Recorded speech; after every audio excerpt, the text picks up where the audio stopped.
Hello there, everybody. And it's been a while since I've talked about the 80s Teenage Mutant Ninja Turtle show. I've been busy with other videos and other stuff, but I'm finally here to finish season 3. I don't know if I'm going to review the rest of the show since I'll be busy, but whatever comes up, definitely make the time to maybe review the other seasons since there are so many episodes. But season 3 is probably my favorite season of this show since there's a lot of newer characters, just a lot of funness, iconicness with the cheesiness that is the 80s Ninja Turtle show. But these last few episodes are definitely memorable for sure. I'm going to definitely talk about my favorite for this season. So let's not waste any time. Let's get started with the Turtle Terminator. So this episode is where Irma gets kidnapped and she gets replaced by a robot version of her. And I don't know why, but the quality of this episode just looks kind of low from the other episodes, in my opinion. It just looks like a different art style. Just looks, I don't know, kind of cheap. It's a nitpick, I know, but this episode's just kind of funny seeing Irma have like a robotic voice and trying to take out April and the Turtles with her like robotness or whatever. But when the real Irma comes back, she realizes she's been replaced by a robot. Yeah, I don't remember too much what goes on in this episode, but it's just like one of those weirder episodes for sure. Just like another silly episode with Irma. So yeah, even though people don't like Irma because they think her voice is annoying, I actually don't really mind Irma, even though she is part of the news team. But I don't know. Probably this episode's probably not as memorable as the 50-foot tall Irma, where she turns gigantic. That episode was funny. But that's my quick thoughts on that episode. But the next episode is, this is another one I'm like, hesitant about. But this is the Great Bulbini. So this is where we see the return of Don Turtelli. But this is where the Turtles are performing magic tricks. Mikey's trying to be like a magician, but it doesn't work out. But this is where we see the return of Zach, and this time he has a friend named Caitlin. This is the only time we see Caitlin. But apparently they're all going to the museum to see some illusionist who turns out to be the cousin of Don Turtelli, who is coming to the museum to get his Tornellini Emerald. But once Turtelli does show up, the Great Bulbini basically causes himself to get tied up on purpose so he can find a way to steal the emerald and make it disappear. But once Don shows up, Zach and Caitlin come into the way after trying to follow them because they want to do some turtle action. But I even like how Caitlin admires April and wants to be like April. But April doesn't really view herself as a role model. But the Turtles are going to get investigated by the cops while Zach and Caitlin try to get the emerald from Don Turtelli. And they basically have to find a way to get out and return the emerald back to where it belongs in the museum, literally Indiana Jones style. But once Don shows up, he grabs Caitlin and threatens to tickle her. But Zach decides to almost give up the emerald until the Rat King shows up. But the Turtles end up escaping, and they use April's van to find a way to clear their name. And they're trying to find a way to get back into the building because the museum is closed. But Zach and Caitlin end up hiding the emerald. But when they do, they end up getting captured and tickled to death. This is another one of those infamous foot tickling scenes. But the Turtles are trying to find their way back in, but they find a little hole in the sewer that Don Turtelli planted, and they basically use it as a way to get back into the museum. But Zach cannot resist getting tickled to death, and it's bizarre. But Caitlin gets tickled less. But once Don lets the two go, he does find the Tornellini Emerald. And this is where we get this showdown where the Rat King basically disappears. And then basically Don is able to turn on the snow environment in the building, causing like a snowball fight with Dawn and the Turtles, and they're able to capture Dawn and Bulbini by, of course, using magic. And they're able to return the Tornellini Emerald and clear their names. But, yeah, I even thought it was funny when the cop thought the Turtles were leprechauns. I thought that was funny, but this episode was definitely a memorable one because Don Tertelli's in it, so it's gonna be a memorable one for fans who are especially into, the tickling. It's just kind of weird seeing this in this show. I mean, it's kind of meant to be played for laughs, but I don't know. It could be viewed as something completely different. But, yeah, this episode was definitely interesting. But the next episode, The Missing Map. This is another Zach episode. This is where him and his brother are hanging out with the Turtles, and they actually have a scrapbook that they're using to look back on old memories.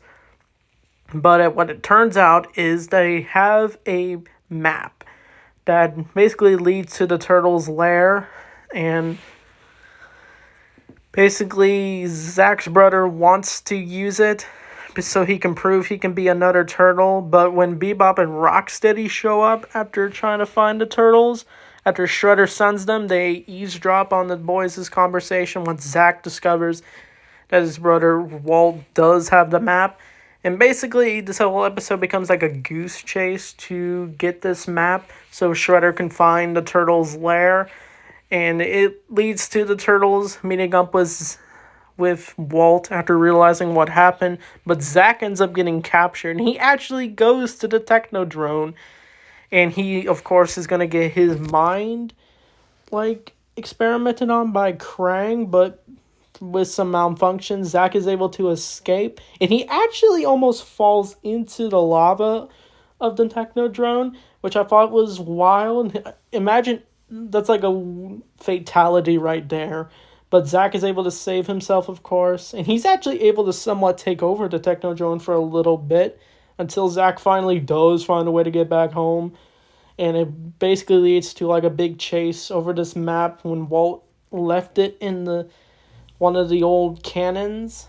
But yeah, this episode was definitely a fun one for sure. I like seeing the Turtles having to chase this map, and I do like the scrapbook.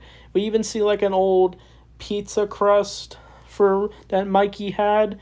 It was just ooh, I'm surprised there's no bugs in that book, since it's an old pizza crust, and eventually bugs will crawl on old food.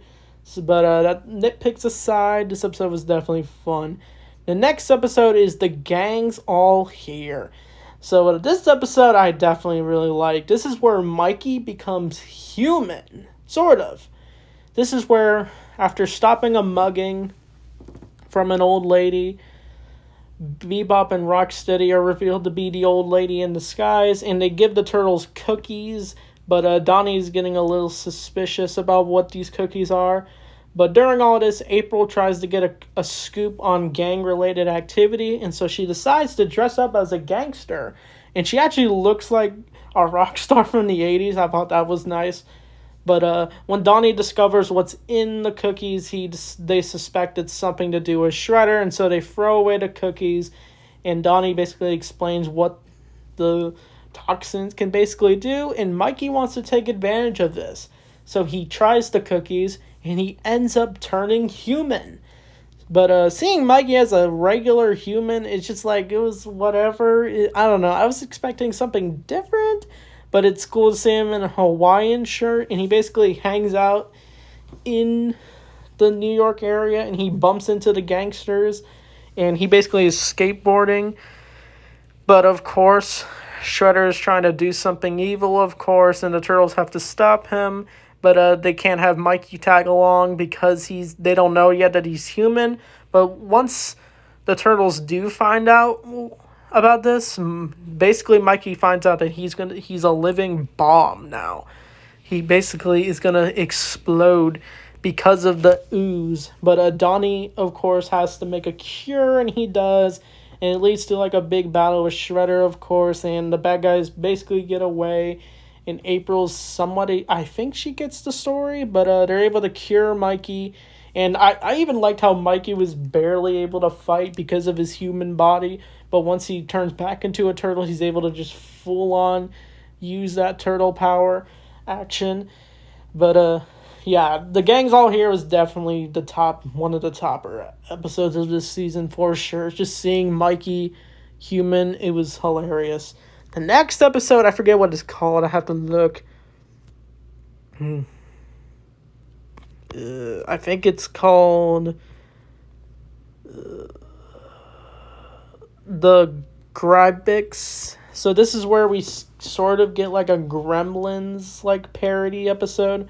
This is where the neutrinos return again, but with a pet of theirs who, when Shredder and Krang are trying to open the portal, instead they find this little gremlin looking dude who basically is super sweet and nice, but once you feed him something, he basically turns into a gigantic monster. And this episode was definitely an interesting one. I like the Gremlins feel to it, where if you feed the Gremlins at midnight, they basically transform into Gremlins, except for Gizmo.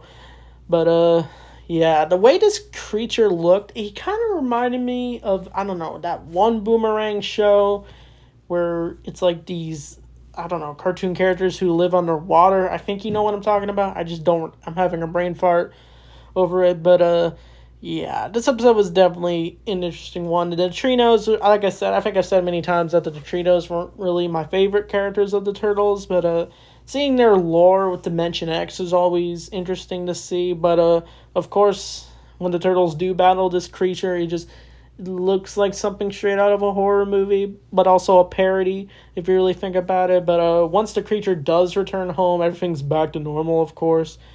But yeah, that's that episode. Next is Mr. Ozzy in Town. I think that's what the episode's called. This is where the Turtles encounter sort of their Mr. and Mrs. Spillick or Batmite. So if you don't know those characters, they're basically like fans of Superman and Batman, and basically they are from the fifth dimension, and they're basically able to just do pretty much anything. But looks like the Ninja Turtles has their own version of him. But he recently appeared in a comic where he had the Turtles go up against their other counterparts, but that was all revealed to be a dream, a false reality or something. But yeah, this character was definitely interesting. His voice was definitely like the more annoying kind of voice, but I don't know, his powers are very interesting. Like, he's able to turn random buildings into stuff, and it's just like, whoa.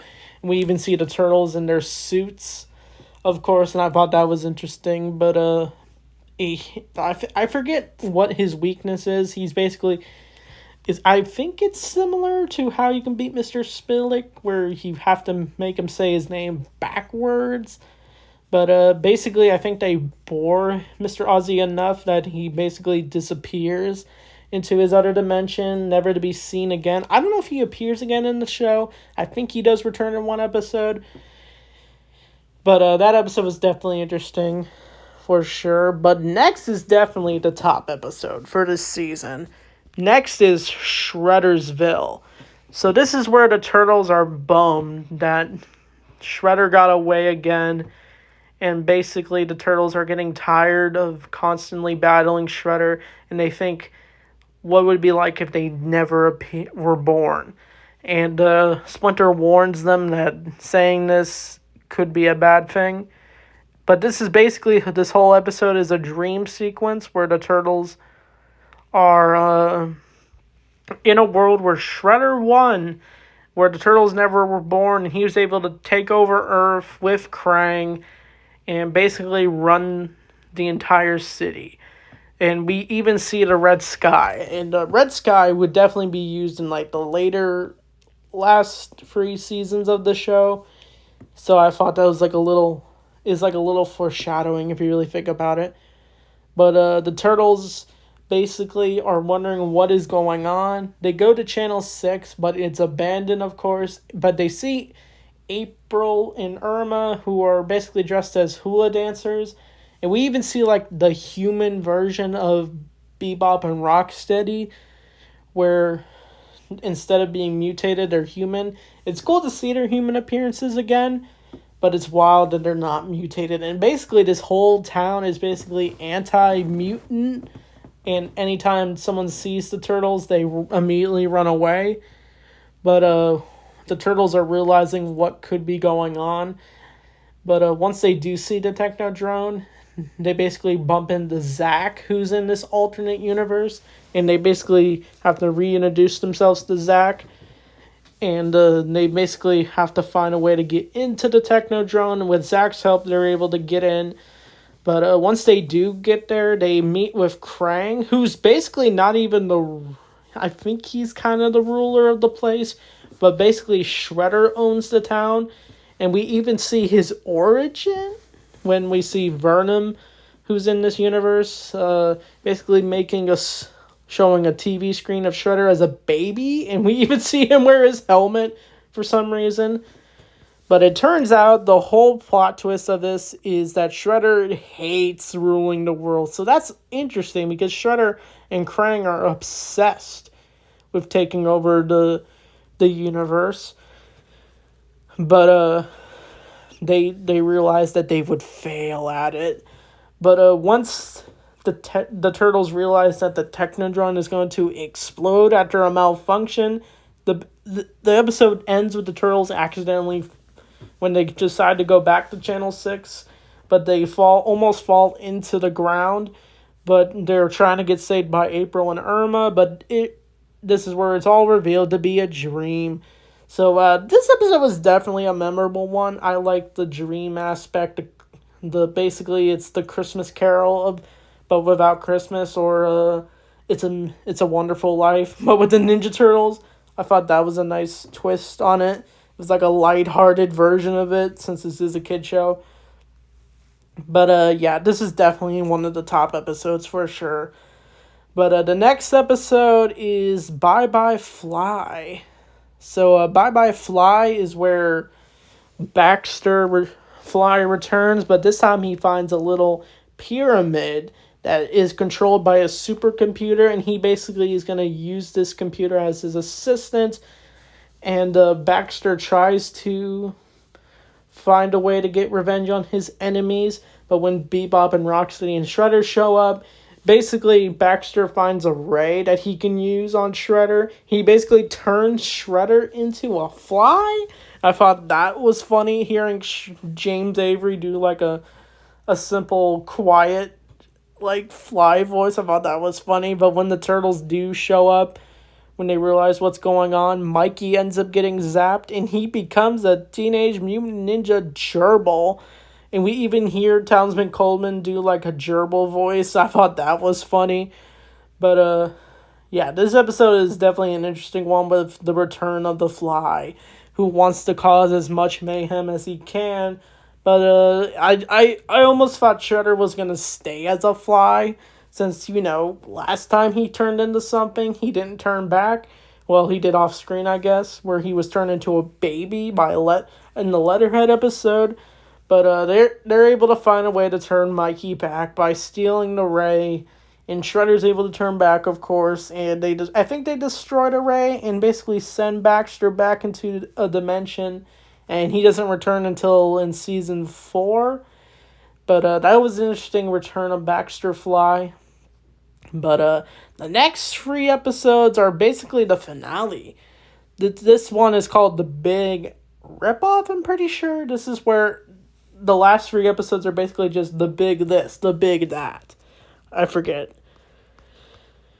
The Big Ripoff. Basically, the turtles are going to...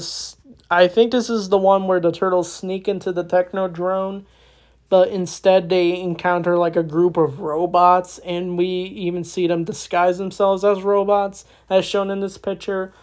But yeah, these 3 episodes were definitely interesting ones, because this is like the closest we have to a finale in this show, since, the other seasons the season kind of just ends. But I might as well just talk about them all in one sitting. But the Big Ripoff, the Big Blowout, this is where the turtles try their best to take down the Technodrome, but it fails. And they think they destroyed the Technodrome in the second part, but I thought that was going to be it for the episode when they do destroy it. But it turns out the Technodrome is able to rise up and come to Earth and basically just smash its way all the way to New York. And April tries her best to tell Bern Thompson that this is going on, but of course he doesn't believe it. And of course, until April... Wait, no, I think he kind of does, but he basically just calls the army, I guess. So I guess that's some redeeming qualities for Bern Thompson, even though he's just a grouchy boss. But the Turtles are able to stop Shredder per usual, but when they reopen the portal, they're able to send the Technodrome all the way back to Dimension X. And then Season 4 basically takes place where the Shredder and Krang are trying to find their way back from Dimension X. But, yeah, I even like how it ends with the Turtles getting celebrated, of course, for stopping the Technodrome, and they're actually viewed as the heroes in a half shell, even though they're still viewed as criminals by Byrne and Vernon in the next few seasons beyond that. But that's season 3 of the show. I definitely really like this season overall. So sorry if I missed some details since this show, there's so many episodes. But I'm glad I finished this season, and I hope to review season 4, 5, 6, and 7, and 8, 9, and 10, of course, one day. But there's some other stuff I want to discuss, so yeah.